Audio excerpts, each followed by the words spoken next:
I think I didn't do anything wrong. Just let myself have a little fun at the family party. Maybe I was a bit too friendly with my ex, but it's not like I actually did anything. My husband barely said a word, just smiled calmly, gathered the kids, and left me standing there. 2 days later, I was served with legal papers. Now everyone acts like I'm the villain. Before we dive deeper into this story, I have one small request. Please subscribe, drop a like, comment, and hit that hype button to boost this channel so more people can discover these incredible stories. The community center had been transformed with silver and gold streamers for David's parents' 40th anniversary celebration. I should have been happy. Linda and Peter Mallow had always treated me well, even if Linda could be a bit judgmental. But as I watched David effortlessly entertaining our 8-year-old Hannah and 5-year-old Lucas while barely acknowledging my new dress, I felt that familiar ache of being invisible in my own marriage. "You look amazing, Zadie." The voice behind me made me turn, and there was Evan Corby, my ex-boyfriend from college, holding a camera and wearing that same charming smile that had once made my heart race. "Evan, what are you doing here?" I felt a flutter of excitement I hadn't experienced in years. "Your sister Jenna hired me to photograph the party. She thought it would be a nice surprise." His eyes lingered on me in a way David's hadn't in months. "Marriage suits you." I laughed, perhaps a bit too loudly. "Does it? Sometimes I wonder." From across the room, I caught David glancing our way, but he quickly returned his attention to Lucas, who was tugging on his sleeve. David always prioritized the kids over me. When was the last time he'd looked at me the way Evan was looking at me now? "Let me get you a drink," Evan offered, and I accepted gratefully. 1 drink became 2, then 3. The room felt warmer, the music louder, and Evan's attention more intoxicating with each passing moment. "Remember our trip to the coast?" Evan asked, leaning closer as we sat at a corner table. "You were so spontaneous then.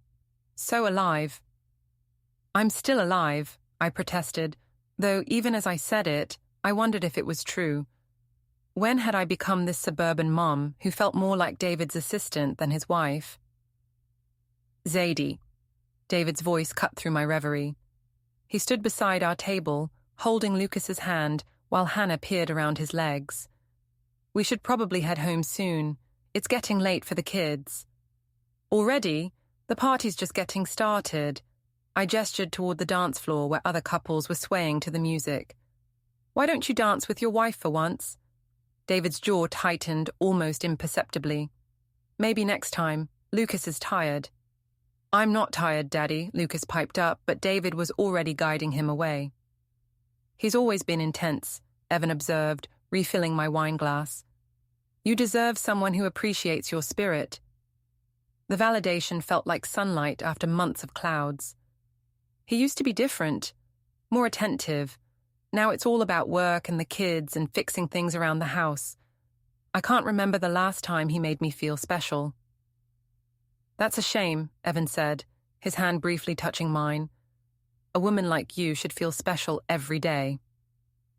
When David returned an hour later, I was laughing at one of Evan's stories about his photography adventures, my hand resting on his arm. David's expression remained neutral, but something flickered in his eyes. "Zadie, we're leaving now." His tone was calm but final. "Just a few more minutes," I said, not moving from my chair. "I'm catching up with an old friend."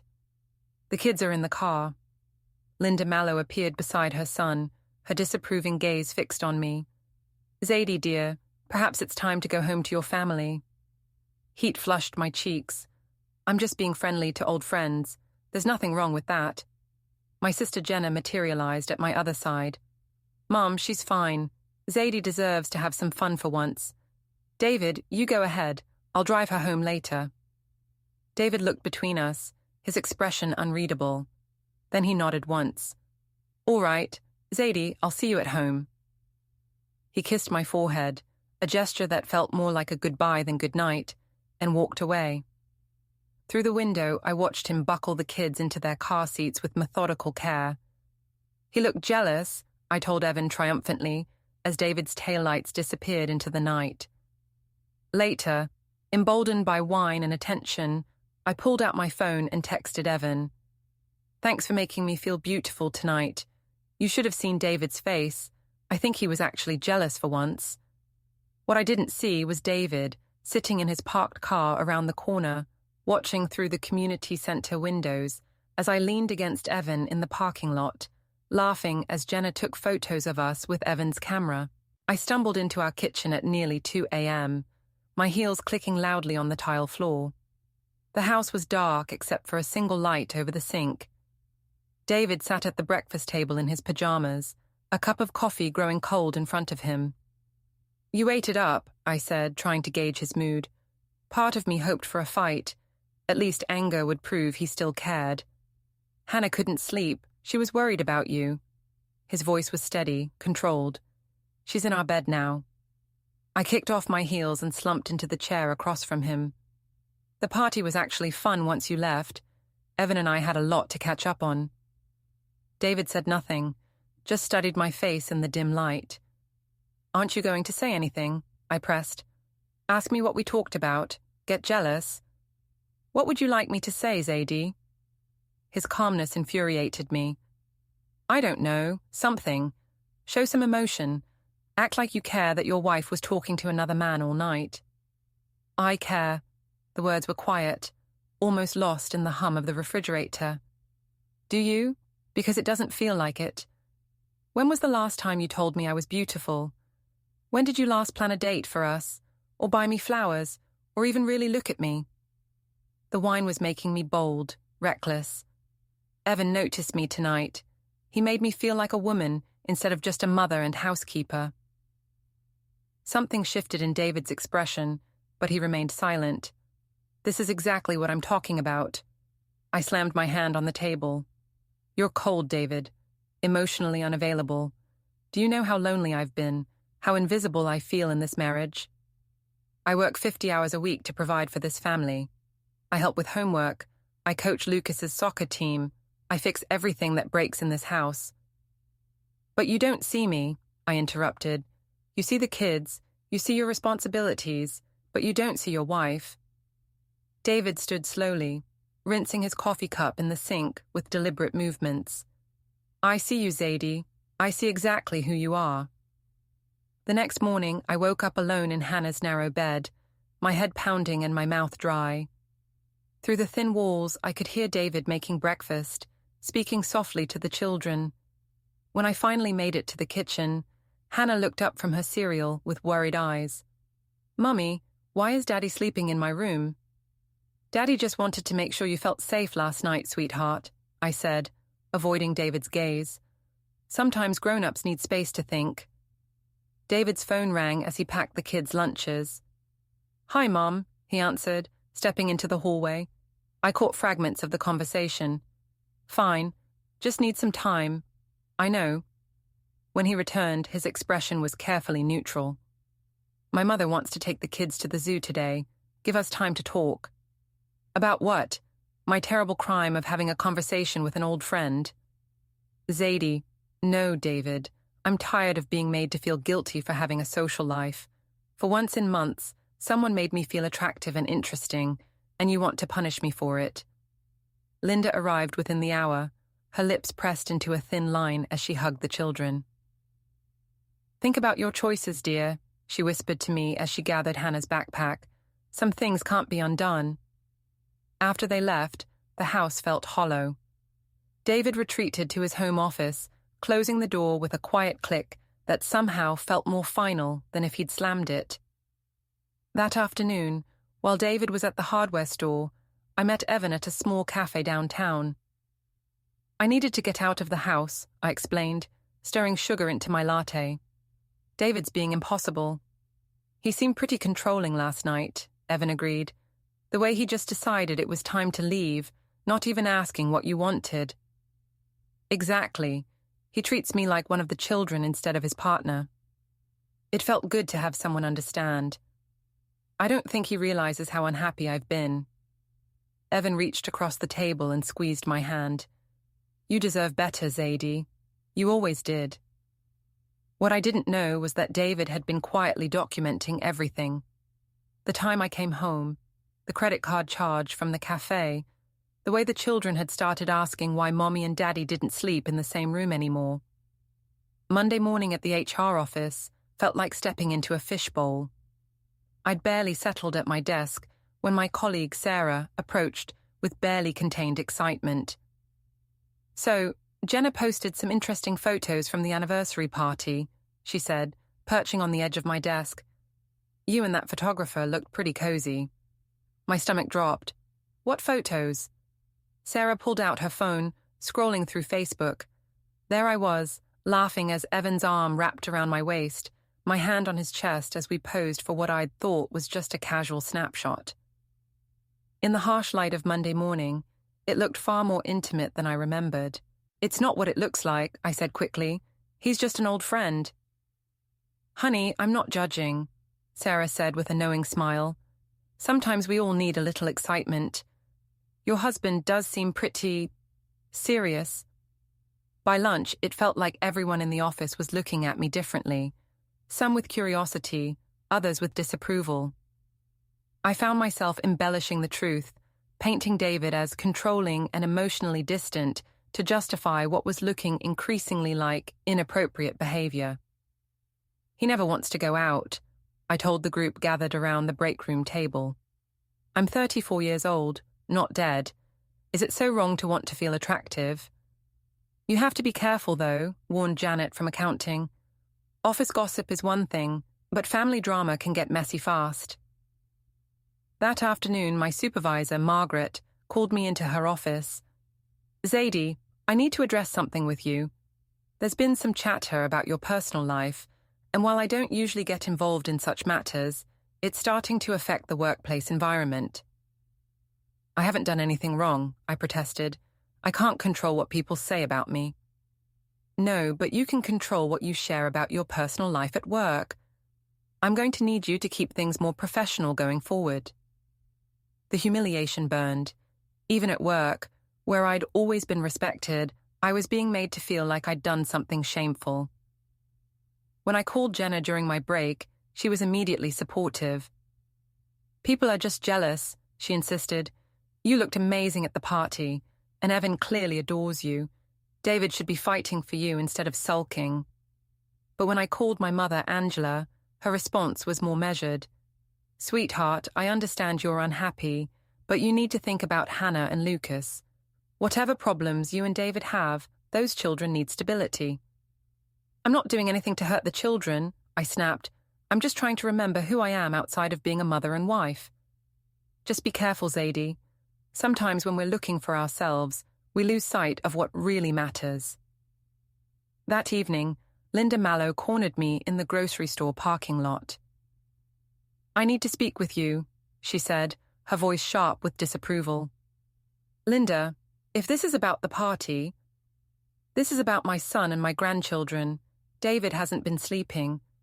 Hannah asked me yesterday if you and Daddy are getting divorced. That little girl is 8 years old, Zadie. She shouldn't be worrying about whether her family is falling apart." "Our marriage problems aren't your business," I said, loading groceries into my car with more force than necessary. "Those children are my business, and I won't stand by and watch you destroy their family for some midlife crisis." "It's not a midlife crisis. It's me finally admitting that I'm lonely and unhappy, and instead of anyone caring about that, I'm being treated like a villain for having coffee with an old friend." Linda's expression softened slightly. "Zadie, I know marriage isn't easy, but the answer isn't to seek attention from other men. It's to work on your marriage or end it honorably. This middle ground you're living in is hurting everyone." That night, I found an envelope slipped under our bedroom door.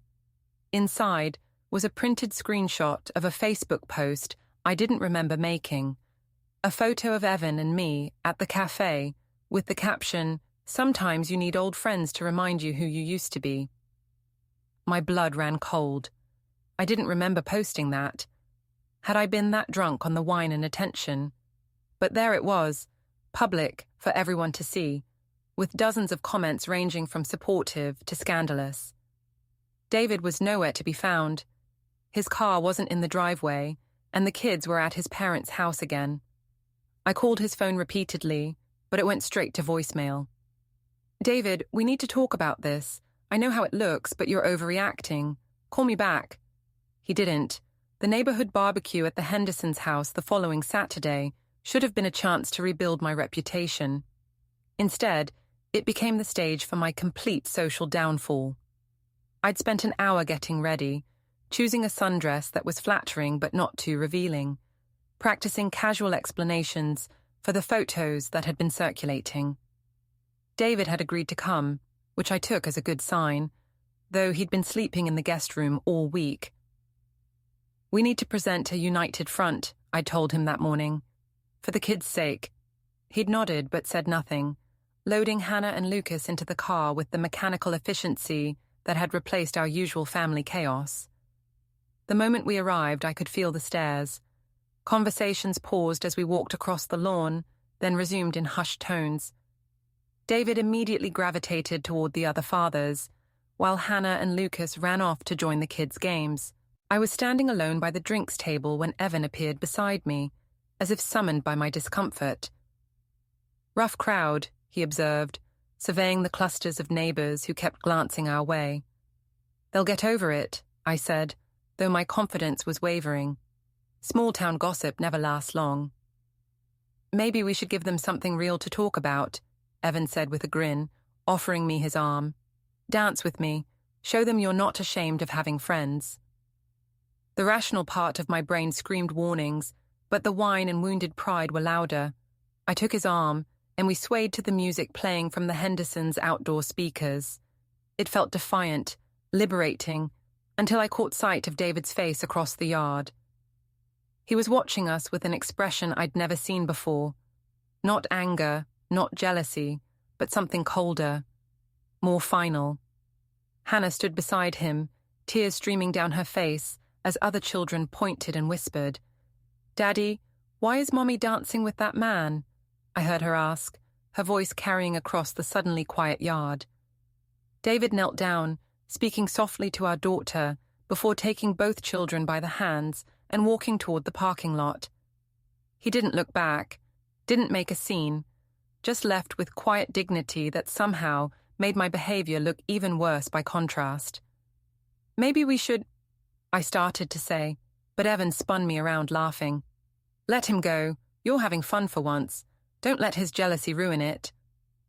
But as I looked around the yard, I realized I wasn't just ruining David's day. Linda and Peter Mallow were gathering their things, Linda's face a mask of disappointment.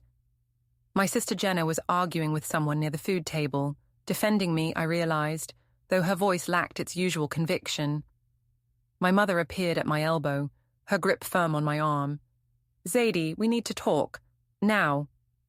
She pulled me aside, away from Evan and the watching crowd. "What are you doing? Those children just watched their mother choose to dance with another man instead of going after them when they were upset. David left. He didn't even try to work things out. He just took the kids because they were crying and embarrassed. Hannah is 8 years old, Zadie. She doesn't understand why Mommy is acting like this." The fight went out of me suddenly, leaving me feeling hollow and exposed. Around us, the party continued, but I could feel the judgment in every glance, every whispered conversation. When I got home that evening, David was waiting in the kitchen with an envelope marked confidential. "What's this?" I asked, though dread was already pooling in my stomach. "Open it."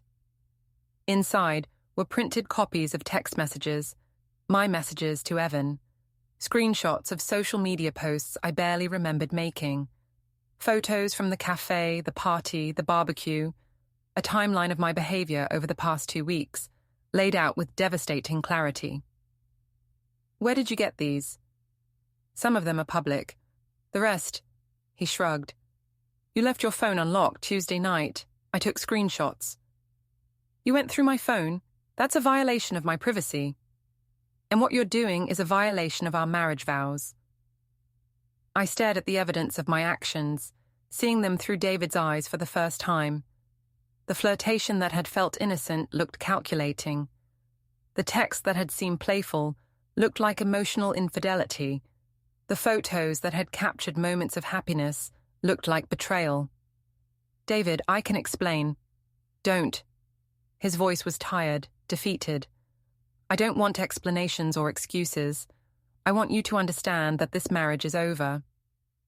The law office of Morrison, Keller and Associates occupied the entire third floor of a downtown building I'd driven past countless times without really seeing. Now, sitting across from David's attorney, Patricia Morrison, I felt like I was viewing my life through someone else's eyes, and I didn't like what I saw. "Mrs. Mallow, your husband is seeking legal separation with the intention of filing for divorce once the mandatory waiting period has passed," Patricia explained, her voice professionally neutral. "He's also requesting primary custody of the children and protection of marital assets." "Primary custody?" The words hit me like a physical blow. "He can't take my children away from me."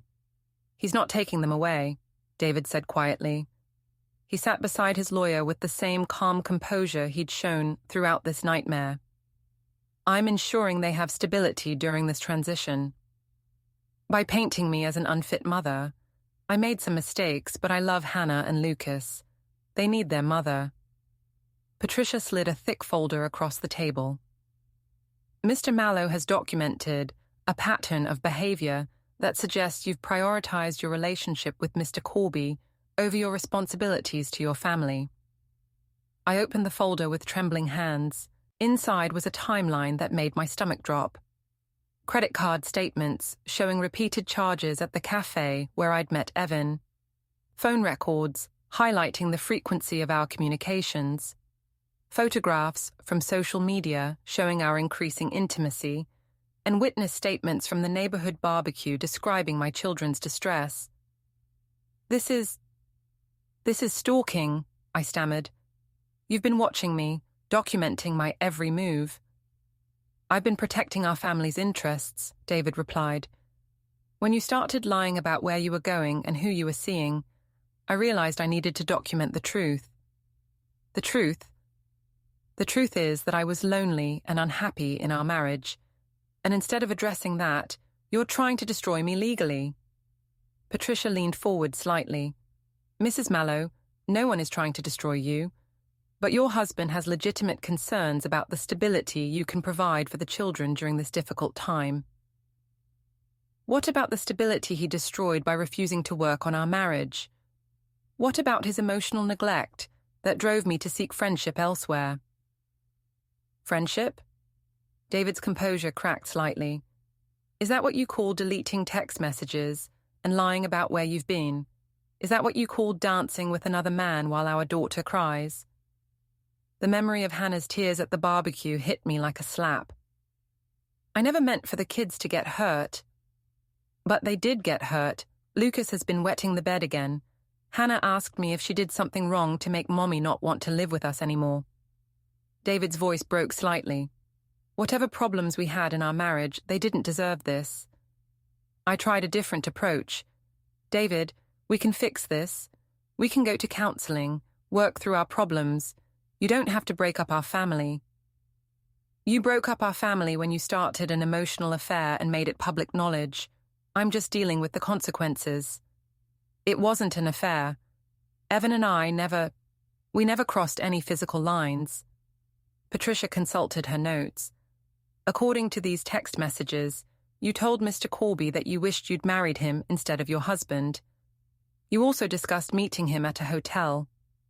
My face burned with shame. I'd forgotten about that particular conversation, fueled by wine and self-pity after a fight with David about household responsibilities. We never actually met at any hotel. It was just fantasy, venting. "Fantasy that you shared with another man instead of addressing with your husband," David said. "Fantasy that became public knowledge and humiliated our children." The lawyer continued reviewing the evidence. My social media posts that painted David as controlling and emotionally abusive, my complaints to co-workers about our marriage, my increasingly frequent absences from family activities to spend time with Evan. I want to be clear about something, Patricia said. Mr. Mallow isn't seeking to prevent you from seeing your children. He's requesting primary custody with a structured visitation schedule that prioritizes the children's emotional well-being. And what about my emotional well-being? What about the fact that I've been ignored and taken for granted in this marriage for years? Then you should have asked for a divorce instead of starting a relationship with another man, David said simply. You should have been honest instead of making me look like a fool in front of our friends and family. The meeting continued for another hour, covering asset division, temporary support, and custody schedules. With each document Patricia presented, I felt my life being systematically dismantled. The house we'd bought together, the savings account we'd built, the daily routines that had defined our family, all of it was being reduced to legal terms and financial calculations. When we finally left the office, I tried one last time to reach David. This doesn't have to be how it ends. We could try separation instead of divorce.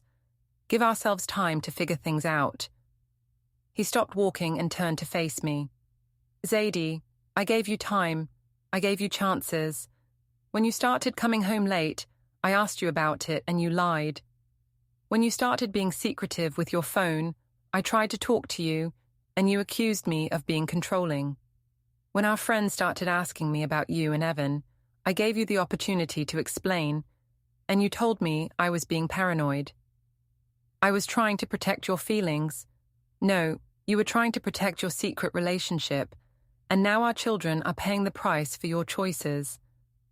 He walked away, leaving me standing on the courthouse steps, finally understanding that my harmless fun had cost me everything I'd claimed to value most. That evening, Linda Mallow called. I don't take any pleasure in this, Zadie. Despite everything, you're still the mother of my grandchildren, but David is doing what he has to do to protect them. I never wanted to hurt the children. I believe that, but intentions don't erase consequences. Those babies have been through enough. I hope you'll consider what's best for them as this process moves forward. After she hung up, I sat in my empty house. David had taken the children to his parents' house again, and tried to piece together how I'd gotten here. Each decision had seemed so small at the time, accepting Evan's attention, meeting him for coffee, confiding in him about my marriage problems, letting him comfort me when David seemed distant. But laid out in Patricia Morrison's legal documents, those small decisions formed a pattern of betrayal that I could no longer deny or rationalize away. The family courthouse was smaller than I'd expected, with fluorescent lighting that made everyone look pale and tired. I sat with my hastily hired attorney, Robert Chen, watching as David and Patricia Morrison arranged their extensive documentation at the opposing table. Remember, Robert whispered to me, focus on your love for the children and your commitment to being a good mother. Don't get defensive about your relationship with Mr. Corby. But as the hearing began, it became clear that my relationship with Evan was going to be the central issue, whether I wanted it to be or not. Patricia Morrison presented David's case with devastating efficiency. She walked the judge through the timeline of my behavior, from the anniversary party through the neighborhood barbecue, using my own social media posts and text messages as evidence. Your Honor, Mr. Mallow is not seeking to punish his wife for her choices, but rather to provide stability for two young children who have been caught in the crossfire of their mother's very public, emotional affair. Objection, Robert said. There's no evidence of a physical affair. Sustained, Judge Martinez replied, but the court will consider the emotional impact on the children regardless of the physical nature of the relationship. When it was my turn to testify, I tried to explain the loneliness and neglect that had driven me to seek comfort elsewhere. Your Honor, I love my children more than anything. I made some poor choices because I was struggling in my marriage, but that doesn't make me an unfit mother. Mrs. Mallow, the judge said, can you explain why you chose to continue your relationship with Mr. Corby, even after it became clear that it was causing distress to your children? The question hit me like a punch to the gut. I didn't realize how much it was affecting them. I thought I was being discreet. But according to these social media posts, you were quite public about your dissatisfaction with your marriage and your friendship with Mr. Corby. I looked out into the gallery, where our families sat in judgment. Linda and Peter Mallow sat behind David, their faces grave but supportive. My mother and sister sat behind me, but even they looked uncomfortable with the evidence being presented. I was venting my frustrations, I said weakly. I didn't think about how it might look to others. Patricia Morrison stood for cross-examination. Mrs. Mallow, in your text messages to Mr. Corby, you referred to your husband as controlling and emotionally abusive. Do you stand by those characterizations? I was upset. I said things I didn't mean. So you lied about your husband's character to gain sympathy from another man. I was expressing my feelings at the time. And when your husband expressed concern about your relationship with Mr. Corby, how did you respond? I remembered those conversations, how I'd accused David of being jealous and paranoid. I told him he was overreacting. Even though, according to your own messages, you were developing romantic feelings for Mr. Corby. I never acted on those feelings. But you shared them with Mr. Corby instead of addressing them with your husband or a marriage counselor. Each question felt like a trap, and I could see Judge Martinez taking notes as my credibility crumbled under scrutiny. When David testified, his composure was heartbreaking. He spoke quietly about finding me texting Evan late at night, about the children asking why Mommy was always on her phone, about Hannah's tears at the barbecue. I don't want to keep the children from their mother, he said, but I need to know they're in a stable environment. For the past month, their home life has been chaotic and confusing. They deserve better. Mr. Mallow, Robert asked during cross-examination, isn't it true that you were emotionally distant in your marriage, that you prioritized work and other responsibilities over your relationship with your wife? I worked hard to provide for my family, and I tried to be present for my children. If Zadie felt neglected, I wish she had talked to me about it instead of seeking attention from another man. But you acknowledge that there were problems in your marriage. Every marriage has problems. The difference is how you choose to handle them. The judge called a brief recess, and I watched David embrace our children in the hallway. Hannah clung to him, while Lucas played with a toy car, seemingly oblivious to the gravity of the situation. "Mommy!" Lucas ran to me, and I scooped him up, breathing in his familiar scent of apple juice and playground sand. "Why can't you and Daddy live together anymore?" Hannah asked, her 8-year-old eyes full of confusion and hurt. "Sometimes grown-ups make mistakes," I said, my voice breaking, "but Daddy and I both love you very much, and that will never change." But even as I said the words, I could see the doubt in Hannah's eyes. She'd watched me choose Evan's attention over her father's dignity, had seen me prioritize my own needs over her sense of security. When court resumed, Judge Martinez delivered her ruling with clinical precision. David would have primary custody, with me receiving supervised visitation until I completed parenting classes and counseling. The marital assets would be divided equitably, but David would retain the family home to provide stability for the children. The court recognizes that Mrs. Mallow loves her children, Judge Martinez said, but her recent behavior demonstrates a pattern of poor judgment that has negatively impacted their emotional well-being. The custody arrangement can be revisited in 6 months, pending Mrs. Mallow's completion of court-ordered programs and demonstrated commitment to prioritizing her children's needs. As the gavel fell, I watched David gather the children and walk toward the exit. Linda Mallow hugged her son, while Peter lifted Lucas onto his shoulders. They looked like a family, a broken family, but one that would survive and heal. My mother approached me as I sat frozen in my chair, still processing what had just happened. "Sweetheart, this isn't the end. You can work through this, prove that you're a good mother." But as I watched David's small convoy disappear through the courthouse doors, I realized that my harmless fun had cost me everything that truly mattered. The attention I'd craved from Evan seemed meaningless now, compared to the trust I'd lost from my children, the respect I'd forfeited from my community, and the family I'd destroyed through my own selfish choices. Outside the courthouse, Evan was waiting by his car.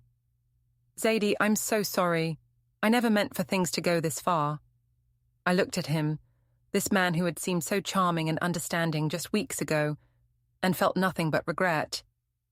"Neither did I said, walking past him toward my mother's car.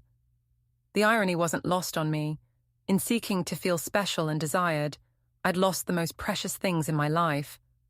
As we drove away from the courthouse, I caught a glimpse of David loading the children into his car, Hannah's small hand trustingly placed in his larger one. I'd spent months complaining that David didn't see me, didn't appreciate me, but now I understood that he had seen me. He'd seen exactly who I was becoming, and he'd made the difficult decision to protect our children from the chaos I'd created. The legal papers in my purse outlined my new reality: supervised visits, court-mandated counseling, and a custody arrangement that would require me to prove my fitness as a mother. My harmless flirtation had become a public record of poor judgment that would follow me for years to come. As the courthouse disappeared in the rearview mirror, I finally understood what Linda Mallow had tried to tell me in that grocery store parking lot. Some choices can't be undone, and sometimes, when we're looking for ourselves, we lose sight of what really matters.